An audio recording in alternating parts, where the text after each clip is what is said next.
política. Vamos trazer o nosso entrevistado de hoje, o senador Rogério Marinho, líder da oposição no Senado. Boa noite, senador. Prazer ter o senhor aqui.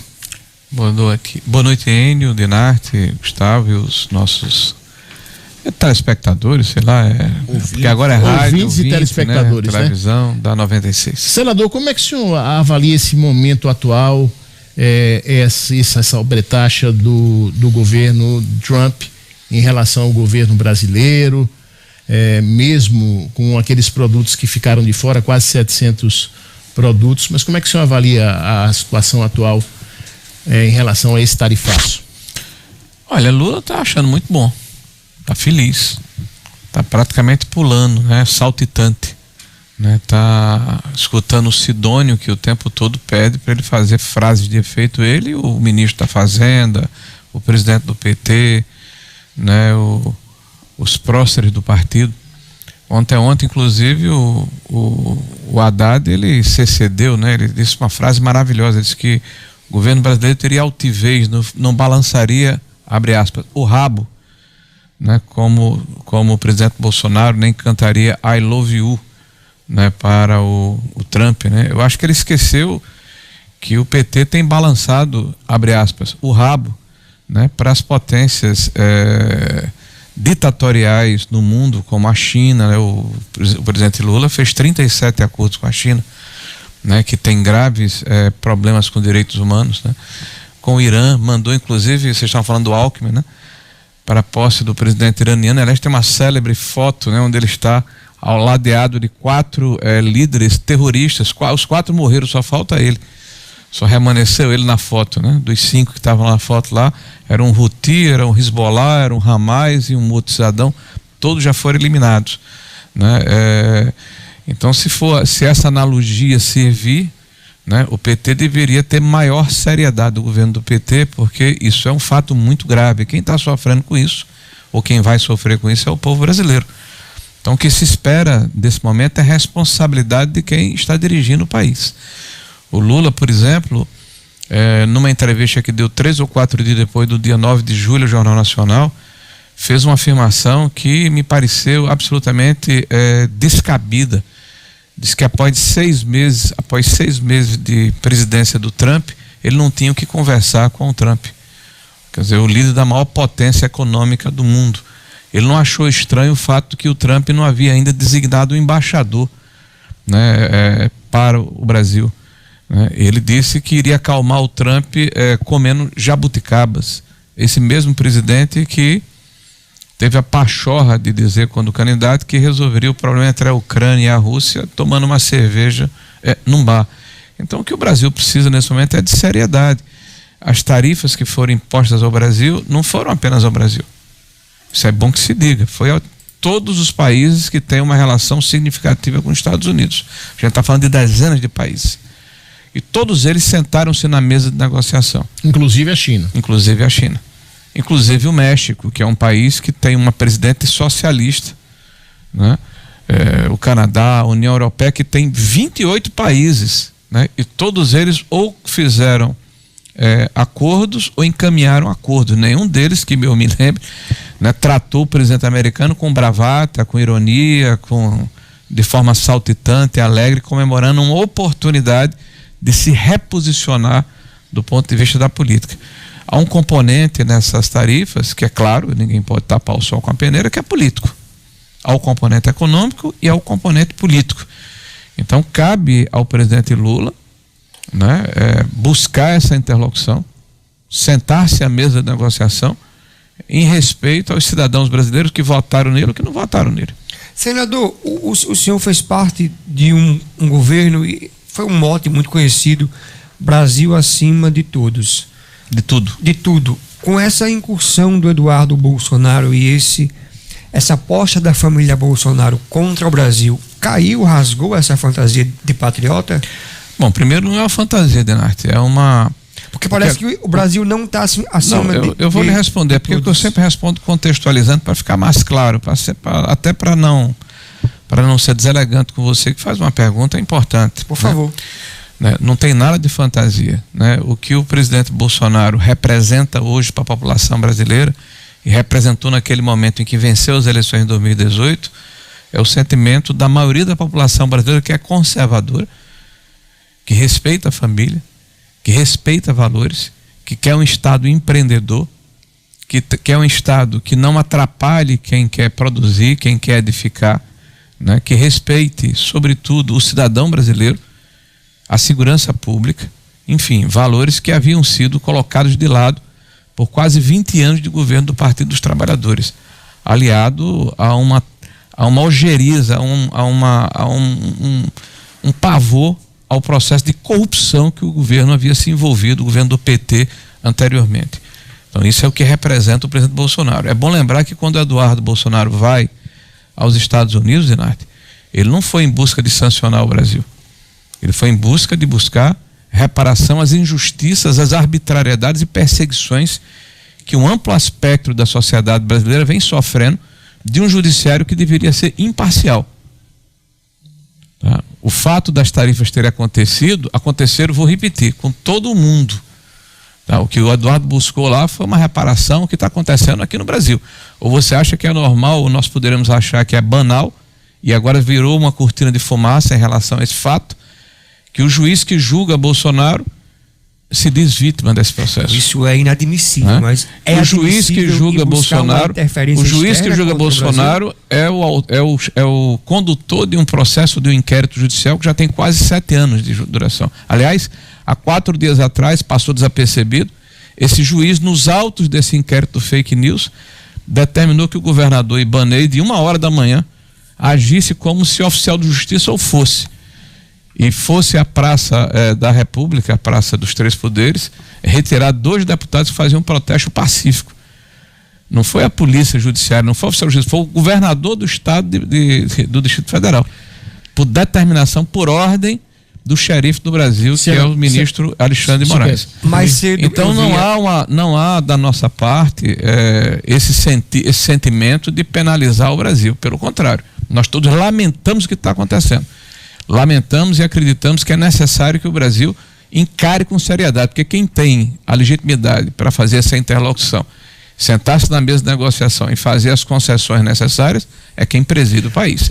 Não dá para ficar transferindo responsabilidades. Senador Rogério Marinho, o senhor não acha que, o senhor como representante do povo no Senado, o senhor não acha que há evidências muito claras, muito fortes, que as ações recentes do Donald Trump contra o Brasil podem ser interpretadas como uma afronta à soberania nacional e especialmente assim ao condicionar relações comerciais à interferência em processos internos, decisões da justiça brasileira? Qual a sua opinião a respeito? Eu acho que é uma relativização do que ocorre hoje no Brasil. Primeiro, o que o Trump faz, ele fez com o mundo inteiro. Então, só no Brasil é considerado uma questão de interferência na política interna. Ele determinou tarifas de forma unilateral ao mundo inteiro. Os Estados Unidos, antes do Trump, tem uma política clara de intervenção em países que ele considera que ultrapassa direitos humanos. No caso do Brasil, vamos colocar os pingos nos is e colocar as cartas na mesa. Nós temos um juiz que, a despeito da legislação brasileira, que determina se você vai citar um cidadão estrangeiro, se eu faço por carta rogatória. Então ele ultrapassou a legislação, porque ele acostumou-se a ultrapassar a legislação. E determinou a oitiva, a apreensão, o cerceamento, a censura de cidadãos americanos em solo americano. Ele praticou ações contra empresas americanas, inclusive coagindo empresas a pagarem multas em função do que foi feito por outras empresas. Tá? Então, há uma ação muito clara e deliberada de alguém que perdeu a noção ou o limite do que é a lei. Tá? Eu não estou aqui para defender o Donald Trump. Eu não estou aqui para defender o que fez os Estados Unidos. Eu estou dizendo quais são as consequências de atos que são públicos, e me parece que as pessoas se esqueceram. Mas para mim uma coisa que está muito clara é o seguinte: ninguém reclamou quando Lula, quando Dilma, quando Gleisi Hoffmann, quando o Pimenta, quando o Lindenberg Faria, quando vários ativistas do PT percorreram os organismos bilaterais do mundo inteiro, multilaterais, desculpe, do mundo inteiro, OEA, Tribunal Penal Internacional. Você tá esquecendo do Zanin, ONU, o próprio Zanin, que hoje é ministro do STF, para denunciar o governo brasileiro, para denunciar o judiciário brasileiro, dizer que havia golpe, que o ministro Moraes era autoritário, que o ministro Moraes era fascista, que o ministro Moraes não tinha estatura para ser ministro do país. Tudo isso dito pelo Randolph e por todos esses outros que hoje estão indignados porque aconteceu o contrário. Quando eles fizeram, podia. Quando se faz hoje, não pode, é crime. O Brasil virou, o senhor tem toda a razão, de ponta cabeça. Nós vivemos hoje o que a gente chama de jurisprudência de exceção.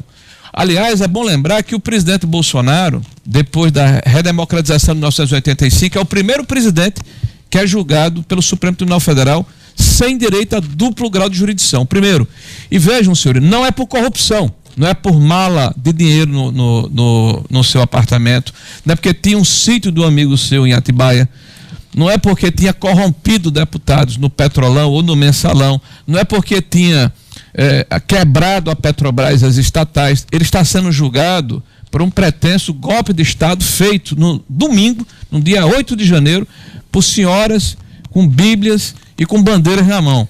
Ele está declarado inelegível, não é por corrupção, é porque fez uma reunião com embaixadores. O sistema não aceita a candidatura ou a possibilidade que Bolsonaro continue existindo. E não quer sequer que Bolsonaro reclame, não quer sequer que isso seja colocado a público. Então, ficou claro para a sociedade mundial o que está acontecendo no Brasil. Eu lamento muito que esteja acontecendo, porque quem está perdendo com isso é a população brasileira. Agora, dizer a culpa é de A e de B, nós temos um presidente da República e um governo que não perdeu a oportunidade nesses 6 meses da assunção de Trump de provocar, de espicaçar, de fazer pouco do que os Estados Unidos da América está fazendo. Se essa crise está provocando agora, tivesse começado agora. Eu estou falando da questão entre Trump e o governo do brasileiro. A crise foi escalada muito antes. Nós temos um processo de secessão acontecendo no Brasil, um julgamento que não deveria estar acontecendo, porque Collor, Temer, Lula, Dilma, todos foram julgados na primeira instância. Por que é que o presidente Bolsonaro está sendo julgado diretamente no Supremo Tribunal Federal e por uma Câmara, ou por um grupo? O Supremo Tribunal Federal mudou o entendimento do foro privilegiado, que foi conveniente lá atrás e o campo conservador apoiou quando tirou Dinato, você me ajuda pra caramba. Então mudou o entendimento porque foi conveniente. Eu acabei de falar, mas nós estamos vivendo numa jurisprudência de exceção. Eu estou colocando quando o Barroso colocou, o senhor falou, me permita. Pois não. Quando o Supremo tinha posições, quando o Supremo tinha posições que eram bem a favor da Lava Jato, o campo conservador apoiava e o campo progressista atacava. Quando ele mudou, o campo progressista agora apoia o Supremo e o campo conservador ataca. Renato, você faz uma generalização. É bom lembrar aqui para quem está nos acompanhando que eu era deputado do PSDB em 2016, 2017. Eu não votei a favor das 10 medidas contra a corrupção. Dos 54 ou 55 deputados do PSDB, 3 ou 4 não votaram, eu fui um deles. Sabe por que eu não votei, Renato? Porque eu não concordava que provas obtidas ilicitamente fossem depois lavadas para fazer parte do processo. Eu não concordava com a relativização do Instituto do Habeas Corpus. Eu não concordava com a prisão estendida de forma indefinida. Então, eu sempre estive no mesmo lugar. A minha indignação naquela época é a mesma de hoje. Agora, acreditar que por um erro técnico de residência, de jurisdição, um crime que foi perpetrado contra a sociedade brasileira, onde bilhões de reais foram devolvidos, delações ocorreram, o crime foi escancarado. Então tudo isso passou sua régua e esses bandidos todos viraram santos. E o cara que estava na prisão, depois de 3 condenados em 3 instâncias, hoje é presidente da República e está tudo normal no Brasil. O senhor teve com outros senadores esses dias, não sei se ontem, reunido com o ministro Gilmar Mendes, correto? Me confirma. Pois é, tem muito vazamento, né? E aí, nessa reunião, antes de ser anunciada a lei Magnitsky, a sanção contra Moraes, vocês comentavam com o ministro Gilmar Mendes da possibilidade dessa aplicação contra o ministro do STF. O senhor acha normal a interferência de uma outra nação aplicando de sanção a um juiz do Brasil. Esse não é um assunto doméstico? E outra coisa. Depende, porque tem 250 sancionados no mundo, são justamente aqueles que perpetraram crimes contra direitos humanos na visão dos Estados Unidos da América. Agora, a reunião que eu tive foi a pedido do ministro. Tá certo? Então eu só fui falar com o ministro porque ele pediu para eu ir falar com ele. Agora, o que aconteceu lá, eu prefiro não comentar, não sou eu que vazei a reunião. É exatamente isso que eu Fale mais da reunião. É isso aí que eu ia complementar. Quem pediu foi ele a conversa. É isso aí que eu ia complementar o questionamento, a pergunta de Dinardo Assunção, que disseram, nesse vazamento, disseram que o ministro Gilmar Mendes foi muito duro com os parlamentares. Isso tem algum fundamento? Eu participei de uma conversa a pedido do ministro com outros integrantes do PL, tá? Entrei e saí do jeito que eu cheguei. Sem falar nada? Não, entrei e saí do jeito que eu cheguei. Não vi da nossa parte, da parte dele, nenhuma aspereza na conversa, tá? Eu não vou entrar em detalhes sobre a conversa, porque me foi pedido que eu tivesse reserva sobre a conversa. Mas ele disse que os bancos brasileiros não iriam cumprir eventuais medidas contra a moral. Me foi pedido reserva sobre a conversa. Gustavo Negreiros, por favor. Rapaz, eu queria ganhar o dinheiro que a esquerda disse que eu ganho de Rogério. E aí vocês não me deixam... Nem Quirilo, né? Eu queria ganhar. Aí, mas faça a sua pergunta. Vocês não me deixam perguntar. Aí vão mas dizer você fica perdendo tempo. Não, mas aí vão dizer que eu fui comprado e que eu não perguntei pode é o Rogério, mas vamos lá. Senador, vamos voltar à pergunta de Dinardi. Estão dizendo isso de você? Diz o tempo todo que eu sou Rogério. De mim também. Vamos rachar. Pois é, mande-o, pelo menos. Mas, senador, eu queria perguntar o senhor o seguinte, voltar um pouco à pergunta de Dinardi. Quando Eduardo Bolsonaro se mete numa questão que o senhor está falando que o Lula provocou tudo, aí o Eduardo diz assim, mas tem que livrar o meu pai, tem que dar a anistia. E, em contrapartida, há milhares de empregos no Brasil em jogo, inclusive aqui no Rio Grande do Norte. Pelo menos 15 mil empregos. Como segurar esse discurso? O Eduardo Bolsonaro não está passando do ponto, porque assim, se o Lula provocou toda essa reação americana, na hora que ele bota o pai como o primeiro lugar em relação a essa negociação, não seria um problema? Olha, eu vou repetir o que eu disse aqui. Eu lamento o que está acontecendo. Tá? Eu não estou feliz com o que está acontecendo, porque eu sei que ao final quem perde com isso é a população brasileira. Sim. Tá? Dito isso, Eduardo está nos Estados Unidos, como Gleisi Hoffmann foi para a Europa, como Lindenberg foi. Todos pediram sanções para o Brasil. Se conseguiram e não conseguiram, ele conseguiu, os outros não conseguiram, a intenção foi a mesma. Talvez faltou a capacidade de interlocução, a legitimidade, né, que existe hoje em relação a esse pleito, tá? O que o Eduardo pede, tá, é que nós tenhamos normalidade democrática. Olha, sinceramente, eu vou dizer aqui o que eu disse, talvez no meio de uma fala mais elaborada. Não dá para aceitar que é normal o que está acontecendo no Brasil. Não dá para achar que é normal que um juiz que publicamente se coloca como inimigo do presidente da República julgue o presidente da República. Sim. Numa turma em que está lá Flávio Dino, gente, você acha que é normal? Flávio Dino tem uma ação contra o presidente Bolsonaro. O Zanin foi advogado pessoal do presidente que todo dia fala mal de Bolsonaro. É outro inimigo, confesso. Qual é a imparcialidade desse processo? Então o que se pede é que haja normalidade, que sejam respeitados os direitos do devido processo legal, que a lei seja restabelecida, que o trâmite seja restabelecido. Você tem 1.000 e tantas pessoas que foram julgadas de forma industrial, a escala industrial. Quantas vezes o direito das pessoas que deveriam ter sido respeitadas não foram nesse processo? Você está vendo aí a questão de Felipe Martins agora. Alguém que foi preso durante 6 meses com a informação falsa, mentirosa. Aliás, dizem que foi inclusive inserido na alfândega americana. Vamos saber quem foi que fez isso. Vocês contam... O senhor está falando várias vezes aí de um juiz arbitrário, tudo. O senhor está do lado contrário desse juiz. O senhor, como senador da República, o senhor se sente ameaçado em relação a uma possível sanção do Alexandre de Moraes, do jeito que ele já tomou com outras pessoas, que o senhor está criticando ele? Gustavo, se eu tivesse receio de falar o que eu estou falando, eu abriria mão, inclusive, da condição de ser quem eu sou, senador da República. Em nenhum momento eu desqualifico o ministro, eu falo em cima de fatos. Existe uma lei, a lei tem que ser boa para mim e para o meu inimigo, para o meu adversário, para o meu antagonista, né? O que a lei diz é que o juiz tem que ser imparcial, que a justiça tem que respeitar o devido processo legal. O que eu estou dizendo aqui é que isso não ocorreu, que não está ocorrendo. Eu afirmo isso. E por que eu afirmo isso? Porque a pessoa que é vítima dessa pretensa trama é o juiz que vai julgar. Alguém que publicamente é inimigo do presidente da República, Bolsonaro, é quem está julgando ele. Desculpe, se eu vou ser processado por isso, então acabou a democracia no Brasil. Isso está acontecendo agora e não tenho dúvida. O senhor é a favor do impeachment do ministro Moraes? Não tenha dúvida. Se puder votar, meu nome, eu não só vou fazer discussão, como vou votar favorável. Agora quem tem que apresentar, infelizmente, é o presidente do Congresso.